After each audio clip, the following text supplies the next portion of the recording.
नमस्कार साथियों, स्वागत करती हूँ आपका हमारे इस प्राप्त ज्ञान के डिजिटल प्लेटफॉर्म पर। साथियों, हम क्वेश्चन पेपर की सीरीज को सॉल्व कर रहे हैं, जिसमें हम लाइब्रेरियन 2022 में जो एग्जाम लिया गया था अधीनस्थ बोर्ड के द्वारा, उसी को हम सॉल्व करने जा रहे हैं। तो हमारे इसी क्वेश्चन पेपर की सीरीज में नेक्स्ट क्वेश्चन पे हम चलेंगे। तो क्वेश्चन नंबर 57, ठीक है। क्वेश्चन नंबर 57 की आज हम चर्चा करेंगे। क्वेश्चन पढ़िए, पुस्तकालय विश्वविद्यालय का हृदय है, यह कथन किसका है? यहां पूछा है कि पुस्तकालय जो है वो विश्वविद्यालय का हृदय होता है, ये कथन किसने दिया, ये पूछा है यहाँ, ठीक है।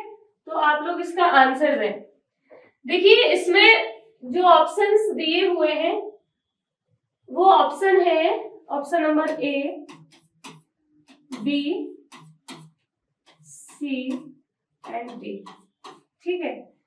Library is the heart of university, this was stated by, किसके द्वारा ये कथन दिया गया था? यहाँ हमें कुछ कमीशन या कमेटी के नाम दिए हुए हैं, उनमें से हमको राइट टिक करना है कि कौन सा होगा, ठीक है।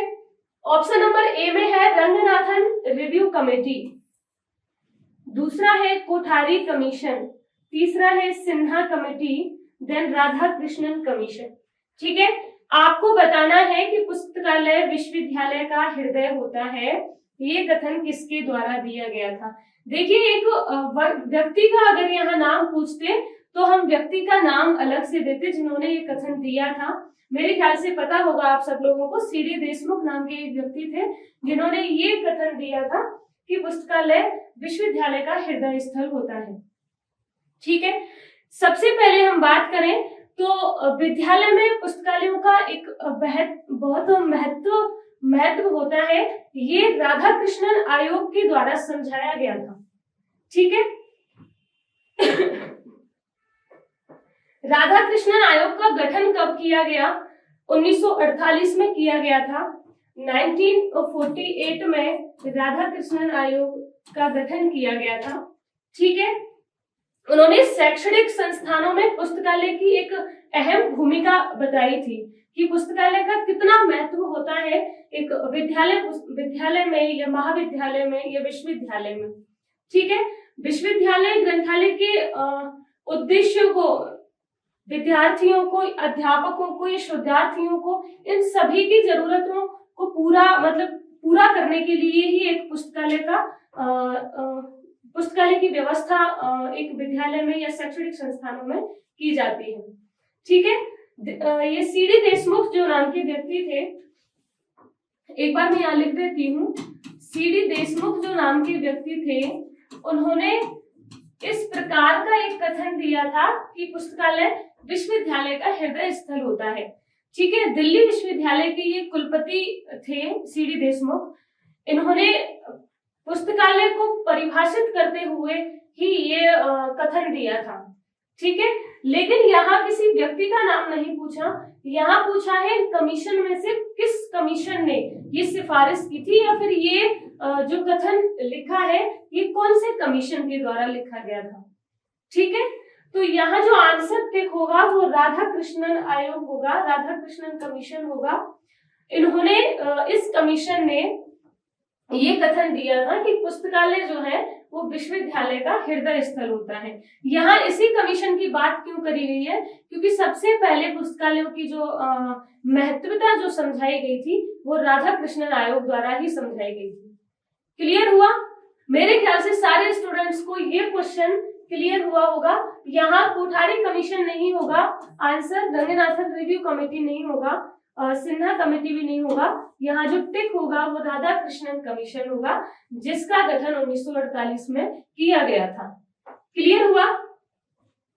आगे बढ़े, क्वेश्चन नंबर 58,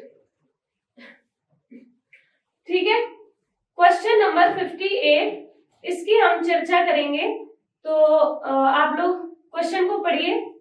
लोकतांत्रिक भावना को मजबूत करने और समझ को विकसित करने का मुख्य रूप से मार्गदर्शक सिद्धांत है।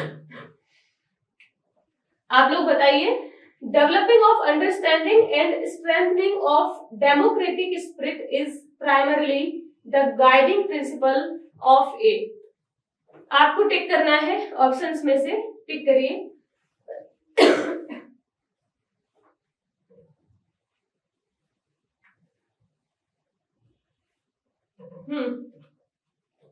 बोलिए। ऑप्शन नंबर 1, ऑप्शन नंबर 1 जो है वो यहाँ होगा, सार्वजनिक पुस्तकालय यानी पब्लिक लाइब्रेरी, विश्वविद्यालय पुस्तकालय यानी यूनिवर्सिटी लाइब्रेरी, और विद्यालय पुस्तकालय यानी स्कूल लाइब्रेरी, देन राष्ट्रीय पुस्तकालय यानी नेशनल लाइब्रेरी। ठीक है, आपको बताना है कि लोकतांत्रिक भावना को मजबूत करने का जो मुख्य रूप से मार्गदर्शक सिद्धांत होता है वो इनमें से किसका होता है। ठीक है, चलिए यहां जो ऑप्शन टिक होगा वो सार्वजनिक पुस्तकालय होगा यानी पब्लिक लाइब्रेरी। आप सार्वजनिक पुस्तकालय से क्या समझते हैं, आप मुझे बताएं। देखिए, लोकतांत्रिक भावना को मजबूत करने के पीछे का जो उद्देश्य है ना, या फिर यहाँ क्वेश्चन में जो दूसरा पॉइंट है, समझ को विकसित करने, समझ को विकसित करने का मुख्य रूप से मार्गदर्शक सिद्धांत है ना, अगर उसकी बात करें तो वो यहाँ सार्वजनिक पुस्तकालय के द्वारा होगा। सार्वजनिक पुस्तकालय क्या होता है, जनता का पुस्तकालय होता है ना, यानी हम जनता के द्वारा जनता के लिए ही खोला गया जो पुस्तकालय है वो सार्वजनिक पुस्तकालय माना जाता है। ठीक है, सार्वजनिक पुस्तकालय जो है वो पाठकों के उद्देश्यों को, गतिविधियों या फिर जितनी सेवाएं दे सके पाठकों की समस्याओं को सॉल्व करने के लिए, ठीक है, ऐसे जब पुस्तकालयों का गठन किया जाता है, पुस्तकालयों का निर्माण किया जाता है, तो वो उन उद्देश्यों को पूरा करते हैं कि यानी यहाँ पाठकों को ये समस्याएं आ सकती हैं, तो उन समस्याओं को पूरा करने के लिए वहां पे मतलब सार्वजनिक जो पुस्तकालय होता है वह बिना किसी भेदभाव के सेवाएं प्रदान करने का काम करता है। ठीक है, इसलिए यहाँ जो शब्द दिए हैं उनमें ये पूछा है कि लोकतांत्रिक भावना को मजबूत करने और समझ को विकसित करने का मुख्य रूप से मार्गदर्शक सिद्धांत होगा, यानी यूनिवर्सिटी लाइब्रेरी की अगर हम बात करें या स्कूल लाइब्रेरी या नेशनल लाइब्रेरी, इनका जो उद्देश्य है वो हर एक मतलब सभी नागरिकों को एक समान रूप से देखने का नहीं है। यह सार्वजनिक पुस्तकालय जो है वो बिना किसी भेदभाव के सभी नागरिकों को समान सेवाएं प्रदान करने का काम करता है। ठीक है, इसीलिए कह रहे हैं यहाँ पे कि यहाँ इस क्वेश्चन का जो राइट आंसर होगा वो सार्वजनिक पुस्तकालय होगा। क्लियर हुआ यहाँ तक? देखिए, क्वेश्चन जो है वो ऐसा नहीं है, मतलब क्वेश्चन आएंगे उसी तरीके के जो आपने पढ़ा होगा, यानी लाइब्रेरी की सिलेबस, जितना लाइब्रेरी का सिलेबस दिया हुआ है वो आपने सबने पूरा पढ़ा होगा। यानी कुछ का हम मान सकते हैं कि कुछ पॉइंट्स रह जाएं, वो एक बात अलग है, लेकिन जितना आपने पढ़ा है उनमें से ही आपको क्वेश्चन मिलेंगे। लेकिन उनकी बस समस्या यहाँ है कि क्वेश्चन को आपको ढंग से समझना है ना, मतलब क्वेश्चन को एक गहराई में जाके सोचना है, और क्वेश्चन पढ़ने के बाद जो 4 विकल्प दिए होते हैं उन पे भी थोड़ा सा आपको समझने की कोशिश करनी है, यानी उन पे विचार करना है, तब आपको आंसर टिक करना है। ठीक है, ये मैं वादे के साथ कह रही हूँ आपसे कि अगर आपने क्वेश्चन पढ़ा और क्वेश्चन को थोड़ा ढंग से समझने की कोशिश करी, उसके बाद में जब 4 ऑप्शन आप देखेंगे ना और उनको समझेंगे, तब आपको अपने आप ही आंसर निकल के आ जाएगा। यानी आपने जो पढ़ा है उसमें से आपको अपने आप ही वो आंसर मिलेगा। ठीक है ना, तो आगे बढ़े। क्वेश्चन नंबर 59, पुस्तकालयों के मध्य प्रलेखों का विनिमय कहलाता है। पुस्तकालयों के मध्य प्रलेखों का विनिमय क्या कहलाता है? Exchange of documents among libraries is called. आपको आंसर देना है कि, चलिए आंसर दीजिए ऑप्शन देखकर।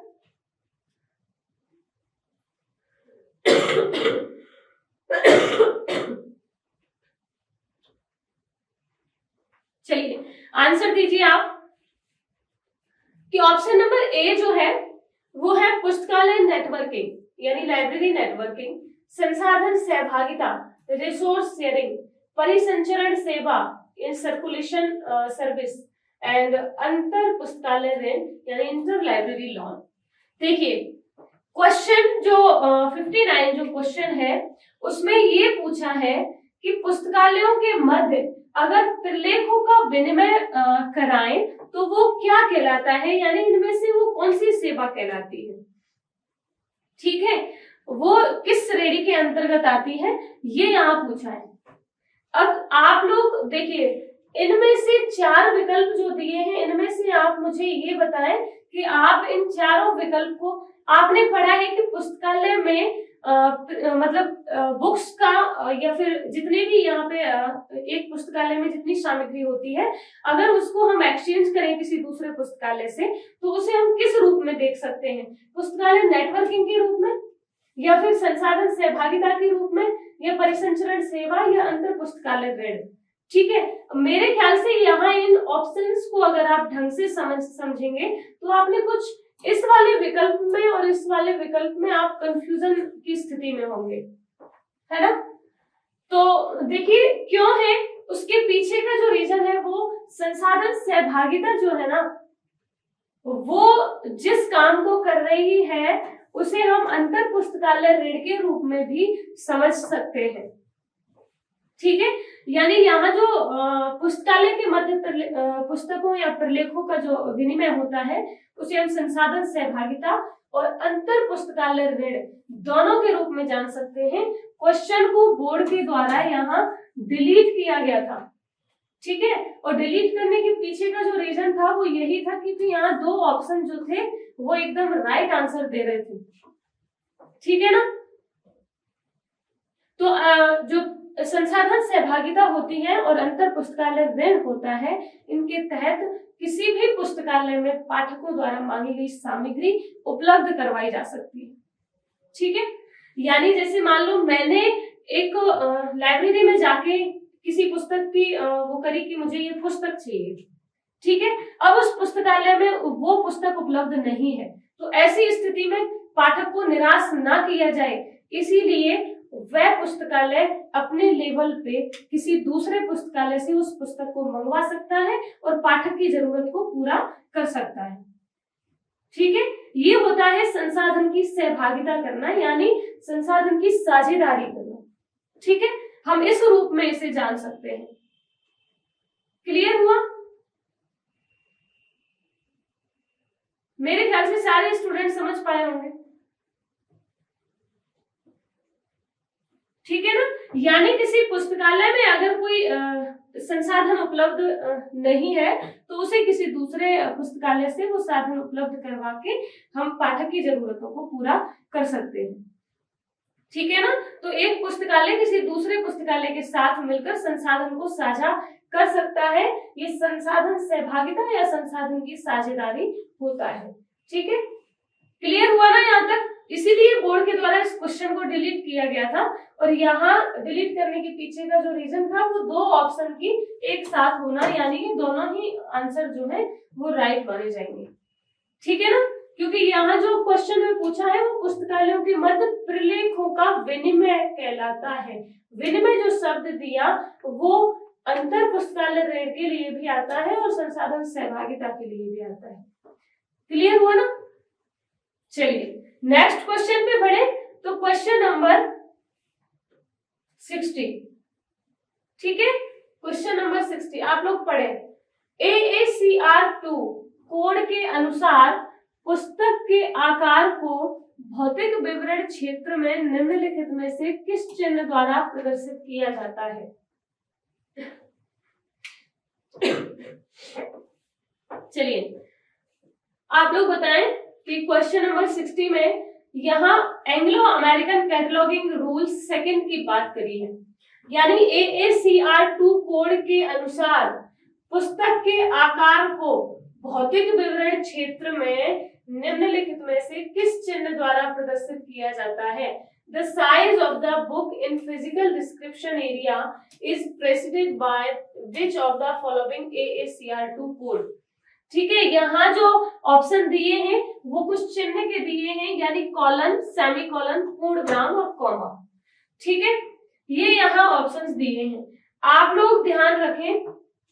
देखिए, जब भी हम मेन एंट्री बनाते हैं तो मेन एंट्री बनाते वक्त AACR2 के अंदर अलग से मेन एंट्री एक अलग प्रकार से बनाई जाती है, और CCC के अंदर जब हम मेन एंट्री बनाते हैं तो वो एक अलग प्रकार से बनाई जाती है। यानी वहां CCC में जो चिन्ह यूज किए जाते हैं जरूरी नहीं है सेम उसी पैटर्न में AACR2 में भी किए जाए।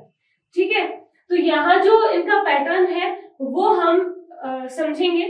तो यहाँ पूछा है कि पुस्तक के आकार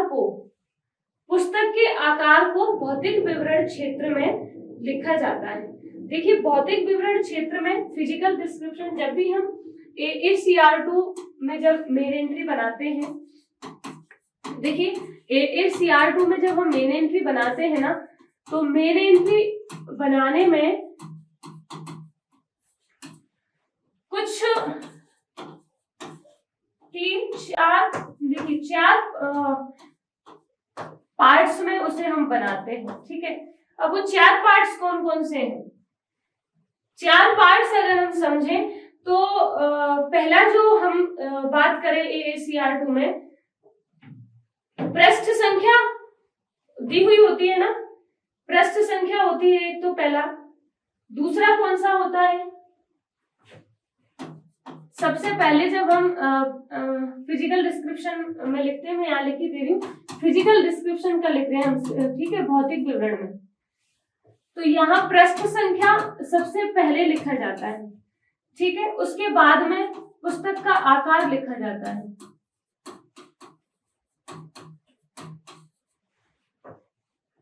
समझ गए? समझ रहे हैं ना? मेरे ख्याल से यहाँ तक में सारे स्टूडेंट समझ पा रहे होंगे कि पहले पृष्ठ संख्या अंकित की जाती है, फिर उसके बाद में उसका पुस्तक का आकार लिखा जाता है, फिर बताइए तीसरे में, यानी पुस्तक का आकार तीसरे नंबर पे आता है, सॉरी पुस्तक का जो आकार है वो तीसरे नंबर पे आता है, लेकिन पुस्तक का आकार, और दूसरे नंबर पे कौन सा आता है? अगर ग्रंथ में चित्र दिए हैं तो चित्र को हम लिखते हैं, है ना, चित्र दिए हैं तो उसकी जानकारी हम दूसरे पे उपलब्ध कराते हैं, और तीसरे में जो होता है वो सीरीज लिखा जाता है ना, तो उसमें चौथे में। ठीक है, इस प्रकार से 4 उसमें इसे डिवाइड करते हैं मेन एंट्री के फिजिकल डिस्क्रिप्शन एरिया को। तो यहाँ कुछ चिन्हों के द्वारा उसे जोड़ा जाता है। तो चिन्ह कौन से हैं? यहाँ पूछा है, जो क्वेश्चन में पूछा है वो क्वेश्चन में ये पूछा है कि पुस्तक के आकार को किस चिन्ह के द्वारा जोड़ा जाता है। ठीक है, तो आप लोग ध्यान रखें, जब भी भौतिक विवरण क्षेत्र की बात होती है तो पृष्ठ संख्या सबसे पहले अंकित की जाती है। ठीक है, और अगर पृष्ठ संख्या के बाद ग्रंथ में चित्र दिया हुआ होता है तो चित्र को हम लोग किससे जोड़ते हैं? चित्र को किससे जोड़ते हैं?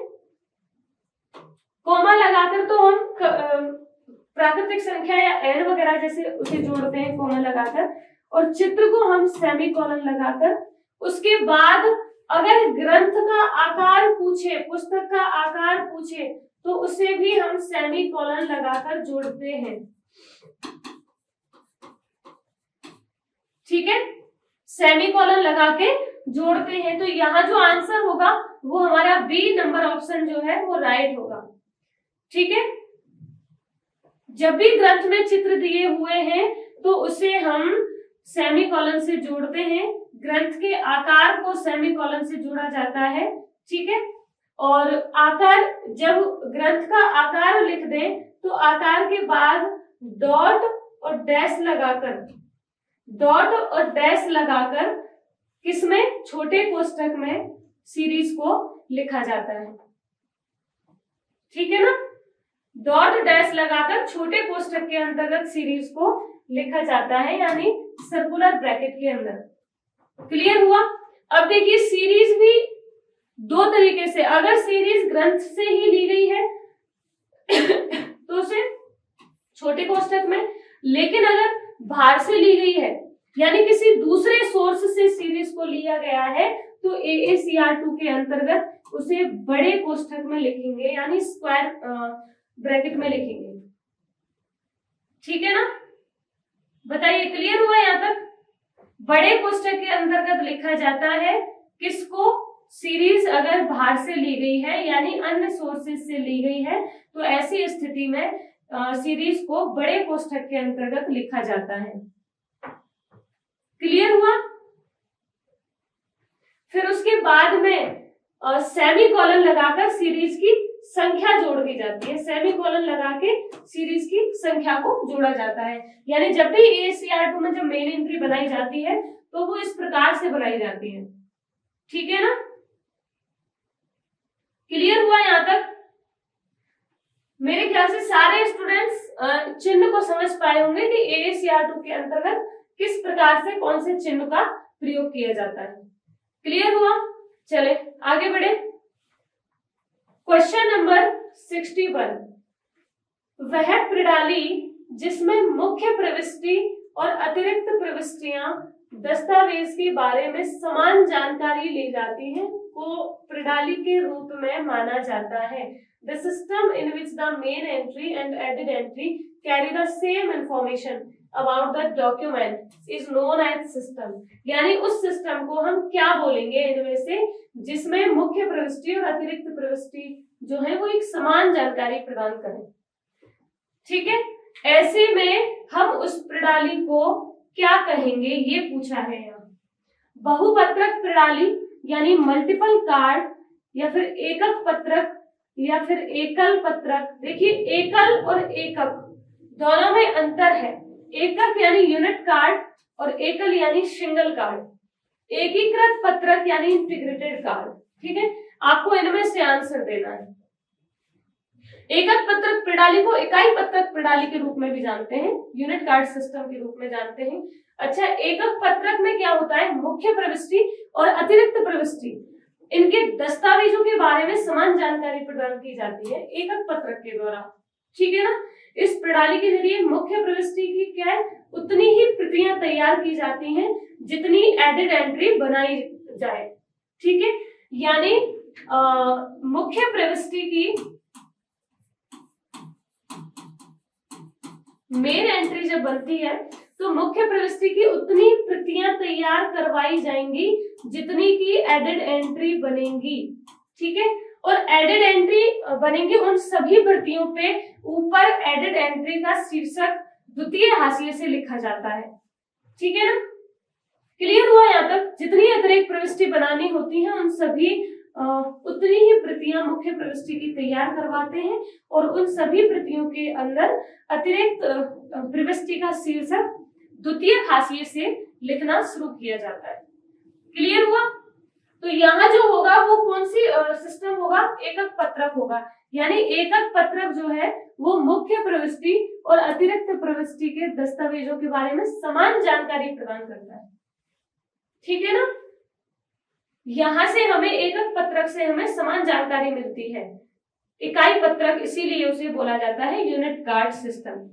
ठीक है ना, तो यहाँ मुख्य प्रविष्टि की उतनी ही प्रतियां तैयार करना जितनी की एडेड एंट्री बनाई जाएंगी। क्लियर हुआ? चलिए आगे बढ़े। Question number 62। क्वेश्चन नंबर 62 क्या कह रहा है? आप लोग इधर पढ़े। दशा संबंध दो या दो से अधिक विषय और के साथ संयोजन है। If phase relation is the assembling together of two or more subject। ठीक है, दशा संबंध, यहाँ बताइए दशा संबंध दो या दो से अधिक विषय और किसके साथ संयोजन है ये पूछा है यहाँ। इनमें से किसके साथ, यानी पुस्तकों या पत्रिकाएं या एकल विचार, आइसोलेट आइडिया या फिर संग्रह कलेक्शन। ठीक है, यहाँ आपको बताना है कि इनमें से दशा संबंध जो है वो किनका संयोजन माना जाता है। दो या दो से अधिक विषय और आपने पढ़ा है दशा संबंध की डेफिनेशन, अगर पढ़ी है तो आपके दिमाग में तुरंत से क्लिक कर रहा होगा, दो या दो से अधिक विषय और एकल विचार यानी आइसोलेट आइडियाज, ठीक है, इनके संयोजन को हम दशा संबंध के रूप में जानते हैं। दशा संबंध जो हमेशा नवीन विषयों के निर्माण में सहायक होते हैं, ये आप सबको पता होगा, ठीक है। जब भी हम नए विषय बनाते हैं तो वहां दशा संबंध जो है वो एक महत्वपूर्ण भूमिका अदा करते हैं, ठीक है। दशा संबंधों को 3 प्रकार में विभाजित किया था, ठीक है। Phase relation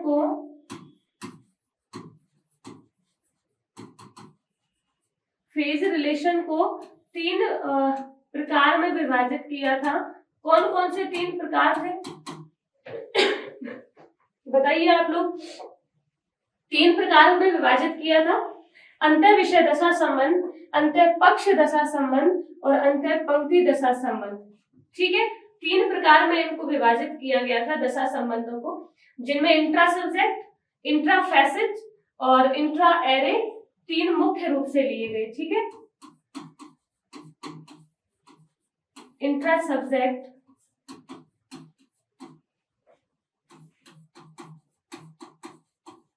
intra facets and intra array, ठीक है। क्लियर हुआ यहां तक सबको? तो ये 3 फेज रिलेशन को 3 प्रकार में विभाजित किया था। जब भी हम नए विषय का निर्माण करते हैं तो दशा संबंधों का प्रयोग किया जाता है, ठीक है। और दशा संबंधों को 3 प्रकार में बांटा था, जिनमें इंट्रा सब्जेक्ट, इंट्रा फैसेट और इंट्रा एरे जो है वो मुख्य रूप से माने गए, ठीक है। इनमें कुछ विषयों के मध्य के संबंधों को जब भी जोड़ते थे कि इस विषय जैसे बायोलॉजी विषय है या फिर केमिस्ट्री विषय है, इनके बीच में क्या संबंध है, अगर हम दूसरे किसी इन दोनों को जोड़ के एक नए विषय का अगर हम निर्माण कर रहे हैं तो उसमें उन दोनों के बीच के संबंध को दर्शाने के लिए योजक चिन्हों का भी प्रयोग किया जाता था, ठीक है। तो यहाँ पे जो योजक चिन्ह प्रयोग किए जाते हैं वो भी कुछ इस प्रकार किए जाते हैं, यानी एक सारणी के रूप में अगर मैं बात करूं तो 6 प्रकार से हम लोग उनके फेज रिलेशन को 6 प्रकार में हम ऐसे जान सकते हैं। एक जनरल है, बाइस है, कंपैरिजन है, डिफरेंस है, टूल है और इन्फ्लुएंसिंग है, ठीक है। इनमें फिर इंट्रा सब्जेक्ट के अलग चिन्ह होंगे और इंट्रा फैसेट के अलग चिन्ह होंगे, इंट्रा एरे के अलग चिन्ह होंगे, ठीक है। जिनमें आपको पता होगा कि इंट्रा सब्जेक्ट में मैं आपको बस जनरली बोल के बता रही हूँ मेरे मुंह से ही, तो आप समझ पाएंगे, ठीक है। इंट्रा सब्जेक्ट में जो चिन्ह यूज किए जाते हैं उनको जनरल में ए से जोड़ा जाता है और बाइस में बी से जोड़ा जाता है, कंपैरिजन में सी से, डिफरेंस में डी से और टूल में ई से और इन्फ्लुएंसिंग में जी से। यानी इस प्रकार से इंट्रा सब्जेक्ट के ये सिंबल्स आते हैं, ठीक है। यहाँ सबको पता है ए बी सी डी, यहाँ तक तो 4 जो है वो आपके 4 जो है वो आपके इस प्रकार यहाँ तक तो है, ठीक है। A B C D clear हुआ। फिर ई और जी है ना, ई और जी स्मॉल है, तो इसमें आपको ई और जी, ठीक है। अब यहां कैसे है, ये जनरल के लिए है, जनरल, ठीक है। ये ध्यान रखना है, जनरल, बाइस, कंपैरिजन, डिफरेंस और टूल, देन इन्फ्लुएंसिंग, ठीक है ना। अब देखिए ये किसके लिए था, इंट्रा सब्जेक्ट फेज रिलेशन, किसके लिए, intra subject phase relation, clear हुआ। अब ये जो सारणी है वो है इंट्रा सब्जेक्ट फेज रिलेशन के अंदर जिन योजक चिन्हों का प्रयोग किया जाता है वो इस प्रकार से किया जाता है। अगर सब्जेक्ट में एक सामान्य संबंध है तो उसे हम ए से दर्शाएंगे, अगर बाइस यानी झुकावात्मक है तो उसे हम डी से, यानी कंपैरिजन का है तो सी से, डिफरेंस का है तो डी से, और टूल का है तो ई से, इन्फ्लुएंसिंग का है तो जी से।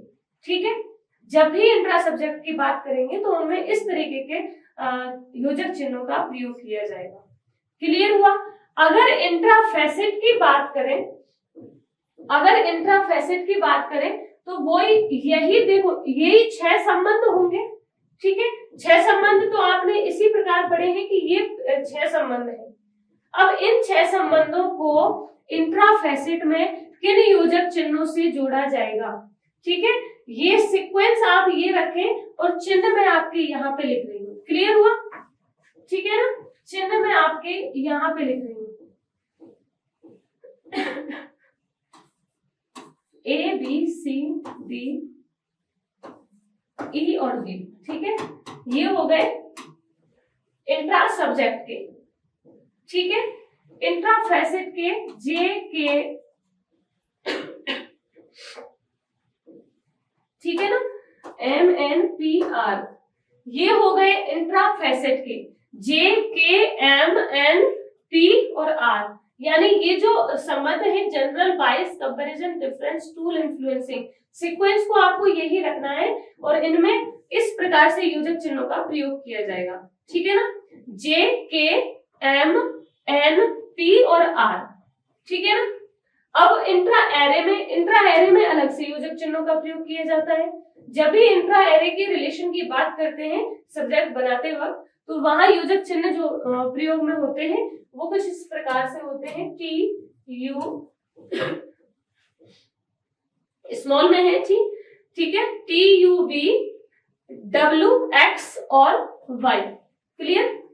T U V W X और वाई, यानी 6 प्रकार के जो योजक चिन्ह होंगे वो इंट्रा एरे में इस प्रकार से होंगे। क्लियर हुआ यहाँ तक सबको? मेरे ख्याल से सारे स्टूडेंट समझ पाए होंगे दशा संबंधों को। फेज रिलेशन की एक महत्वपूर्ण भूमिका होती है विषय निर्माण में। ठीक है, जब भी विषय बनाया जाता है तो वहां विषय और उनके एकल विचारों के साथ संयोजन की स्थिति को जो दर्शाता है वो दशा संबंधों के द्वारा दर्शाया जाता है। दशा संबंध नवीन विषय बनाने में, नवीन विषय के निर्माण में बहुत सहायक होते हैं। ठीक है, दशा संबंधों को 3 प्रकार से विभाजित किया था।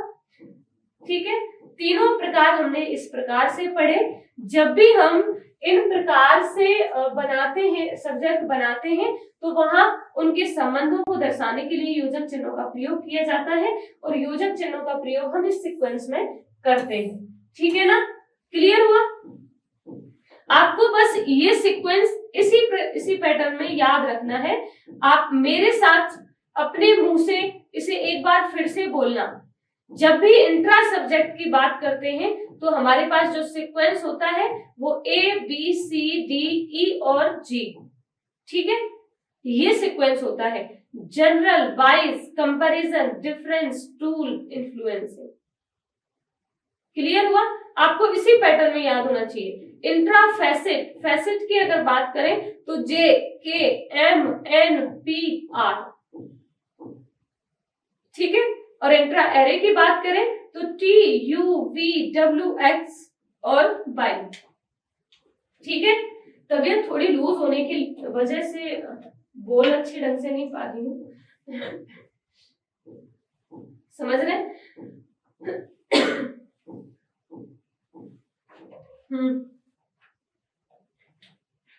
चलिए आगे चर्चा करें।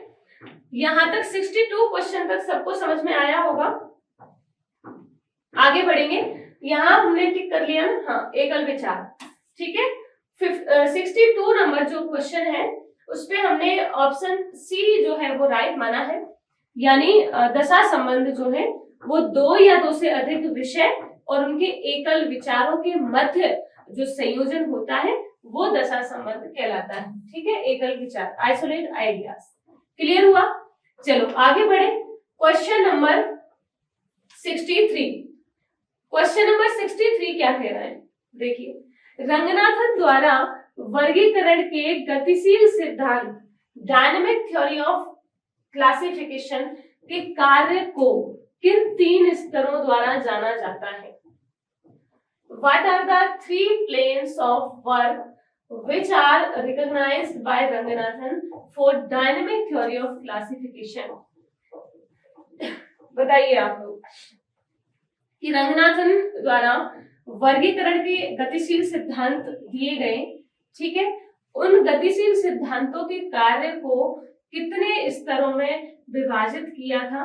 3 स्तरों में। ये क्वेश्चन में ही बोला है कि 3 स्तरों में, लेकिन 3 स्तर कौन से थे ये पूछा है, ठीक है, तो आपको बताना है कि कौन से थे। क्लियर?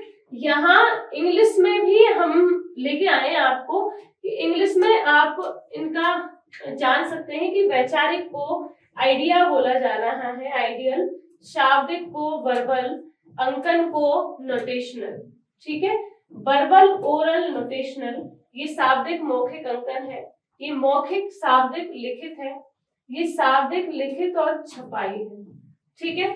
मेरे ख्याल से यहाँ इस क्वेश्चन को पढ़ने, देखिए जब भी हम क्वेश्चन सॉल्व करते हैं तो क्वेश्चन सॉल्व करने का जो तरीका है उसे आप इस तरीके से लें कि पहले क्वेश्चन को गहराई से पढ़ें, ठीक है। क्वेश्चन को पढ़ो पहले कि क्वेश्चन कह क्या रहा है। रंगनाथन द्वारा वर्गीकरण के गतिशील सिद्धांत, यानी हमने डायनेमिक थ्योरी ऑफ क्लासिफिकेशन पढ़ा था, वर्गीकरण के गतिशील सिद्धांत पढ़े थे, ठीक है, और उन गतिशील सिद्धांतों को रंगनाथन के द्वारा 3 भागों में विभाजित किया था, ये भी हमने पढ़ा था, ठीक है।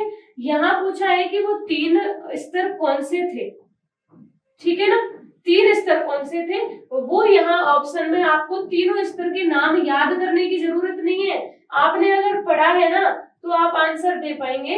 वैचारिक, शाब्दिक और अंकन स्तर, यानी आइडियल, वर्बल और नोटेशनल प्लेन, ठीक है, समझ गए यहां तक। अब देखिए वर्गीकरण के 43 उपसूत्र थे, है ना, सूचीकरण के 9 उपसूत्र पढ़े थे हमने और वर्गीकरण के 43 उपसूत्र थे।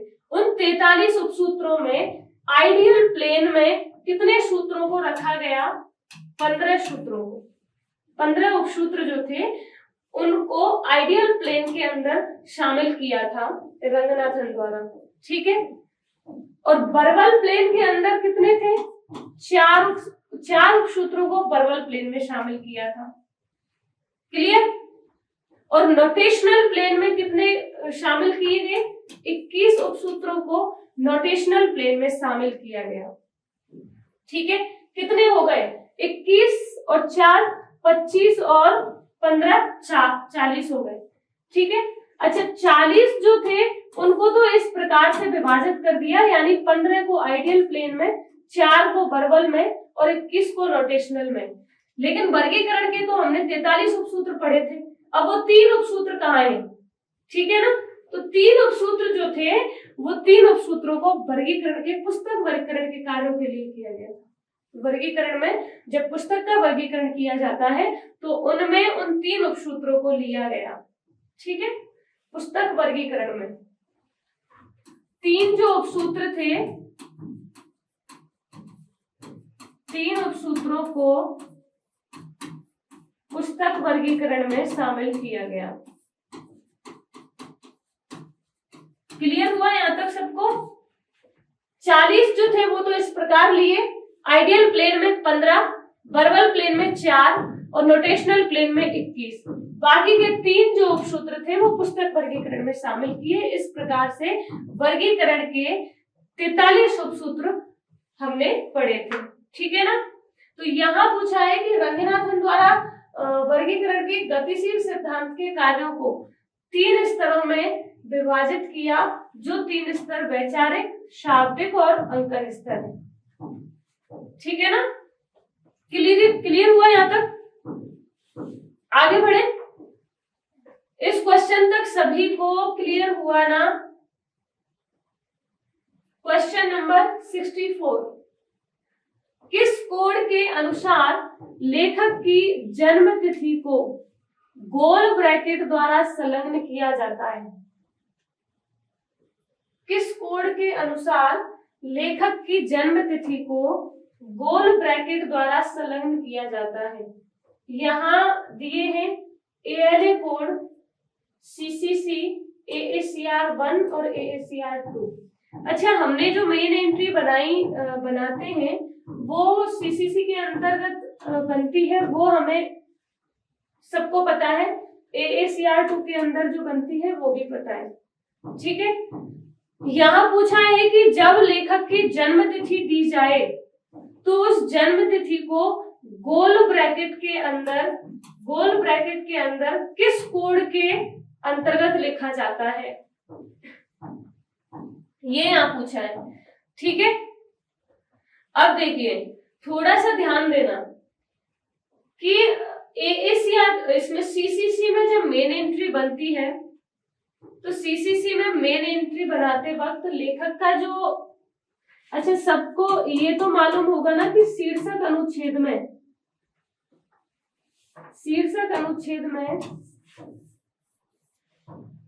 लेखक का नाम दिया होता है।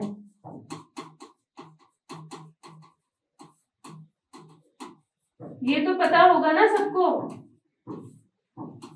जिसे हेडिंग सेक्शन बोलते हैं। एक होता है लीडिंग सेक्शन में क्या होता है, कॉल नंबर दिया होता है ना। और हेडिंग सेक्शन में क्या दिया होता है, लेखक का नाम, ठीक है। अच्छा, CCC के अंतर्गत जब शीर्षक अनुच्छेद में हम लेखक का नाम लिखते हैं तो वो किस प्रकार लिखते हैं, जैसे एक नाम में लो, लेखक का नाम मान लो गौरव शर्मा है, ठीक है। गौरव शर्मा एक लेखक का नाम है।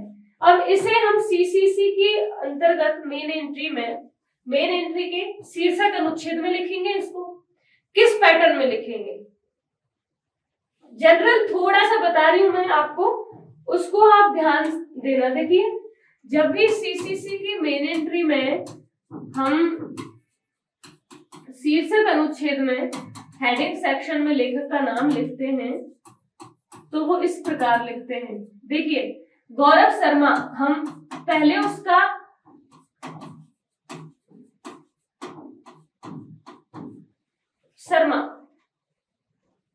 हम सरनेम लेंगे।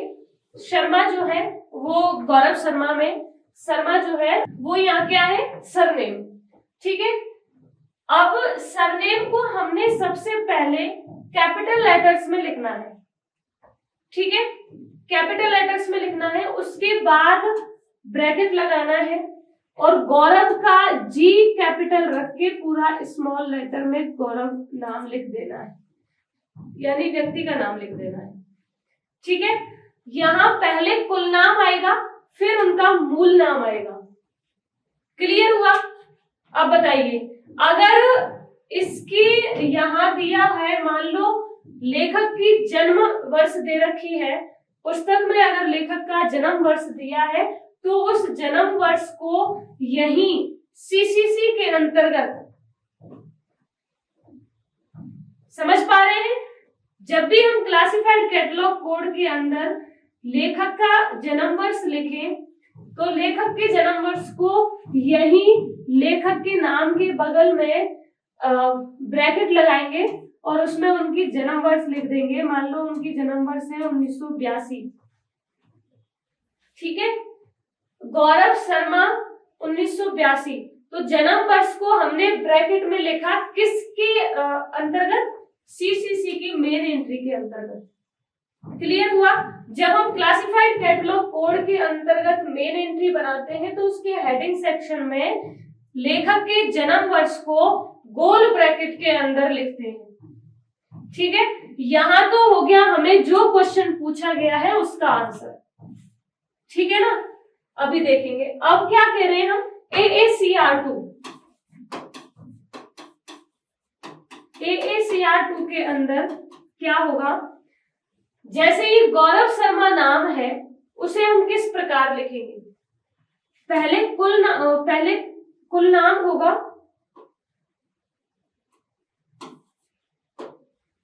ठीक है, पहले कुल नाम होगा तो कुल नाम को कैसे लिखेंगे, शर्मा, यानी फर्स्ट लेटर जो है वो कैपिटल होगा, बाकी सारे स्मॉल होंगे। फिर गौरव, कॉमा लगाएंगे और उनका मूल नाम लिख देंगे।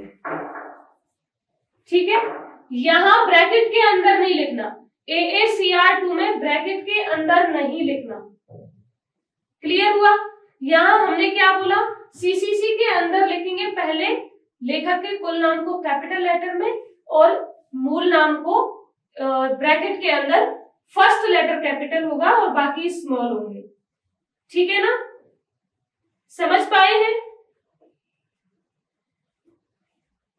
अब देखिए, यहां अगर जन्म वर्ष दी है, AACR2 के अंतर्गत जब लिखते हैं हम, तो उसकी जन्म वर्ष को यहाँ सेमीकोलन लगा के यानी अर्धविराम लगा के उसकी जन्म वर्ष को लिखा जाता है। ठीक है ना, बताइए क्लियर हुआ यहां तक सबको?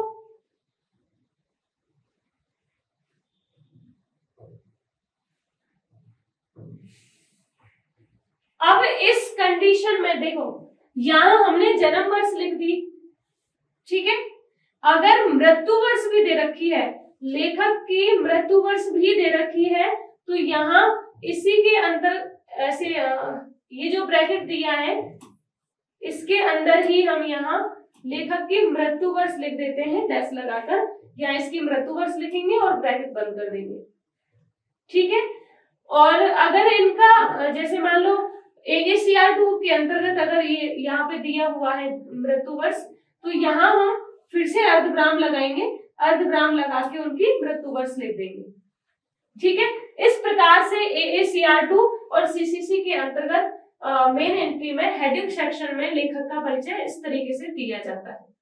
ठीक है, अब देखिए आप लोग, यहाँ जो क्वेश्चन पूछा था वो पूछा था कि लेखक की जन्म तिथि को गोल ब्रैकेट द्वारा संलग्न किया जाता है, यानी गोल ब्रैकेट के अंदर हमने जन्म तिथि को किस कोड के अनुसार लिखा था, CCC के अनुसार। समझ गए यहां तक? अब मेरे ख्याल से सारे स्टूडेंट्स का कंसेप्ट यहाँ क्लियर होगा कि मेन एंट्री बनाते हैं तो मेन एंट्री के लीडिंग सेक्शन में हमेशा कॉल नंबर लिखा जाता है, जिसे अग्र अनुच्छेद बोल रहे हैं, और शीर्षक अनुच्छेद में यानी हेडिंग सेक्शन में लेखक का नाम और जन्म वर्ष ये सब लिखे जाते हैं। ठीक है, अब देखिए आगे बढ़े तो क्वेश्चन नंबर 65। CC के यानी कॉलन क्लासिफिकेशन के 7वें संस्करण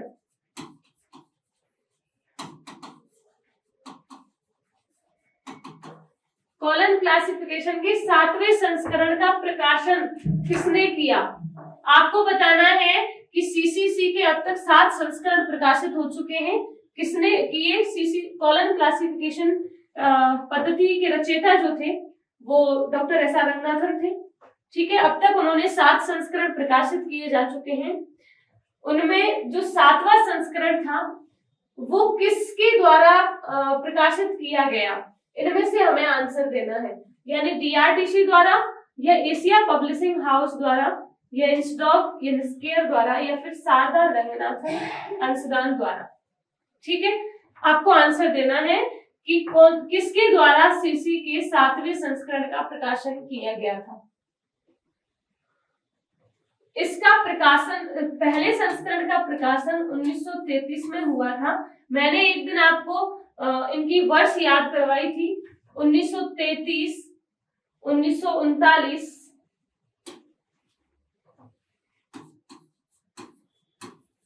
33, 39, 50, 52, 57, 60, 87। ठीक है, ये था first edition, second edition, third edition, आपको याद रखनी है, 4th, देन 5th, 6th और 7th। ठीक है, यानी 7 संस्करण उनके इस प्रकार इन वर्षों के क्रम में इनका प्रकाशन हुआ था, और 7वां जो संस्करण था उसे शारदा रंगनाथन अंशदान द्वारा प्रकाशित किया गया था 7वें संस्करण को। ठीक है, क्लियर हुआ।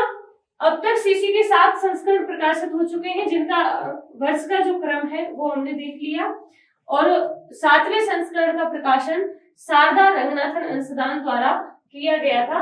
यहाँ 7वें संस्करण को ही इसके द्वारा प्रकाशित किया, इसीलिए यहाँ क्वेश्चन में पूछ लिया गया कि 7वां संस्करण का प्रकाशन किसने किया था, तो शारदा रंगनाथन अंशदान द्वारा। ठीक है, आगे बढ़े तो क्वेश्चन नंबर 66। चलिए क्वेश्चन पढ़िए आप लोग।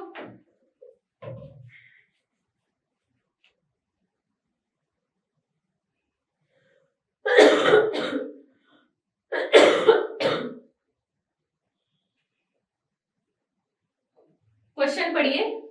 निम्न में से किसने कहा कि पुस्तकों की सूची वह सूची होती है जो किसी निश्चित योजना के अनुसार व्यवस्थित की जाती है?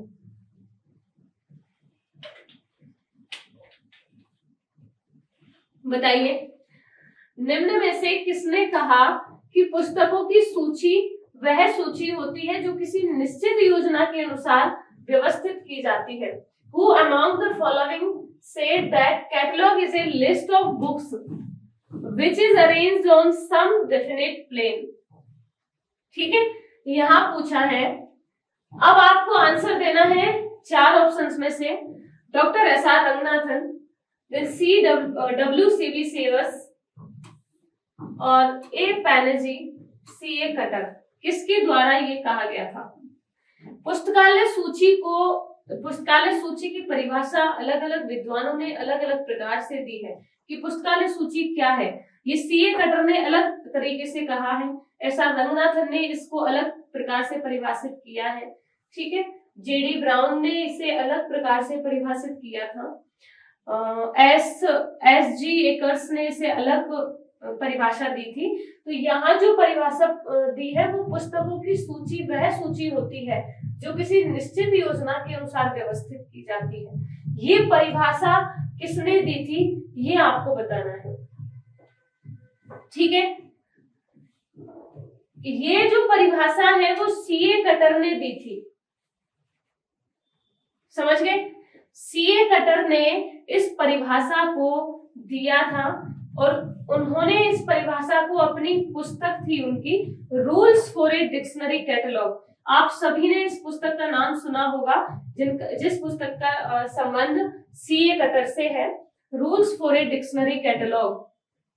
इसमें उन्होंने सूची को परिभाषित करते हुए ये परिभाषा दी कि पुस्तकालय सूची पुस्तकों की वह सूची होती है जो किसी निश्चित योजना के अनुसार व्यवस्थित की जाती है। ठीक है, तो इसका आंसर तो हमें मिल गया C.A. कटर। उन्होंने इस परिभाषा को rules for a dictionary catalogue में दिया था। ठीक है, rules for a dictionary catalogue, इस पुस्तक में उन्होंने इस परिभाषा को परिभाषित किया। क्लियर? अब कह रहे हैं हम रंगनाथन ने जो परिभाषा दी वो किस प्रकार दी थी? उन्होंने रंगनाथन ने अपनी पुस्तक में दी थी, कौन सी में? Library catalogue fundamental and procedure में। लाइब्रेरी कैटलॉग, पुस्तक का नाम लिख रही हूं,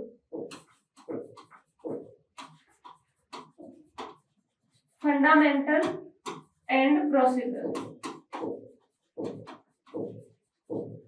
ठीक है, रंगनाथन ने, एस.आर. रंगनाथन ने अपनी पुस्तक में पुस्तकालय सूची को इस प्रकार परिभाषित किया था कि पुस्तकालय सूची एक उपकरण है जो पाठकों को ग्रंथालय में संग्रहित पाठ्य सामग्री के संबंध में सूचना प्रदान करता है। ठीक है, यानी पुस्तकालय सूची को उन्होंने एक उपकरण के रूप में माना और कहा कि वह एक उपकरण होता है जो पाठकों को ग्रंथालय में संग्रहित पाठ्य सामग्री के संबंध में सूचना प्रदान करवाता है। ठीक है ना? इस प्रकार से रंगनाथन ने इस पुस्तकालय सूची को परिभाषित किया।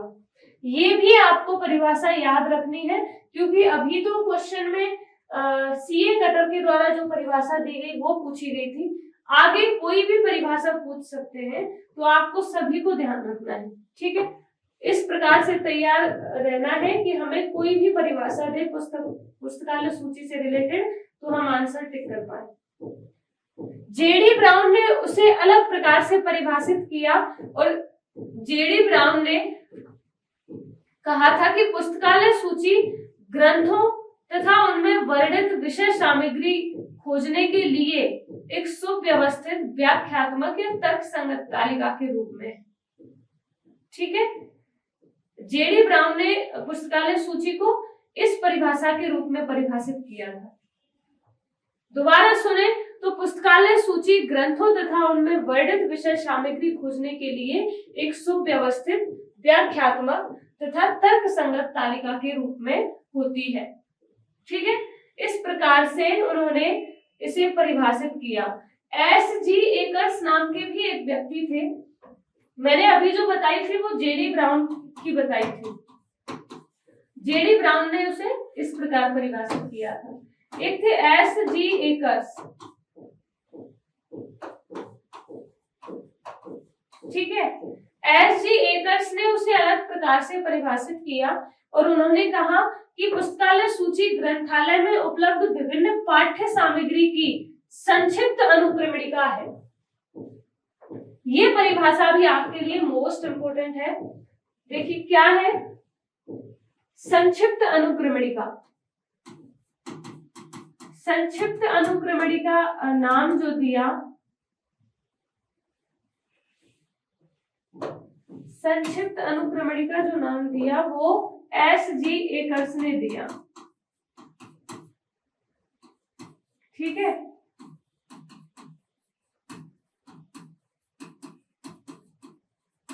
यानी उन्होंने कहा था कि पुस्तकालय सूची ग्रंथालय में उपलब्ध पाठ्य सामग्री की संक्षिप्त अनुक्रमणिका होती है। किसने कहा था? एस.जी. एकर्स ने। क्लियर हुआ यहाँ तक? तो पुस्तकालय सूची की अलग अलग परिभाषाएं दी गई अलग अलग विद्वानों के द्वारा, जिसमें सीए कटर के द्वारा जो परिभाषा दी वो हमें क्वेश्चन में पूछ ली गई है। रंगनाथन ने उसे अलग प्रकार से परिभाषित किया, जेडी ब्राउन ने अलग प्रकार से परिभाषित किया, एस.जी. एकर्स ने उसे अलग प्रकार से परिभाषित किया। ठीक है, संक्षिप्त अनुक्रमणिका के रूप में, क्योंकि यहाँ एक शब्द है जो एक अलग इंडिकेशन देता है, संक्षिप्त अनुक्रमणिका, तो ये क्वेश्चन पूछा जा सकता है, आप ध्यान रखें। एस.जी. एकर्स ने पुस्तकालय सूची को संक्षिप्त अनुक्रमणिका के रूप में माना है। ठीक है,